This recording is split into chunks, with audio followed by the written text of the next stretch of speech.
Le nude rocce, sui perenni ghiacciai, su ogni balza delle Alpi, ove la provvidenza ci ha posto a baluardo fedele delle nostre contrade, noi, purificati dal dovere pericolosamente compiuto, eleviamo l'animo a te, o Signore, che proteggi le nostre mamme, le nostre spose, i nostri figli e fratelli lontani, e ci aiuti ad essere degni delle glorie dei nostri avi.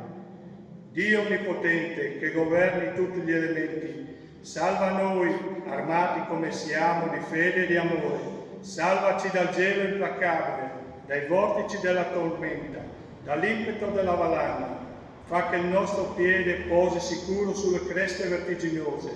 sulle diritte pareti, oltre i crepacci insidiosi. Rendi forti le nostre armi contro chiunque minacci la nostra patria, la nostra bandiera, la nostra millenaria civiltà cristiana. E tu, Madre di Dio, candida più della neve, tu che hai conosciuto e raccolto ogni sofferenza e ogni sacrificio di tutti gli alpini caduti,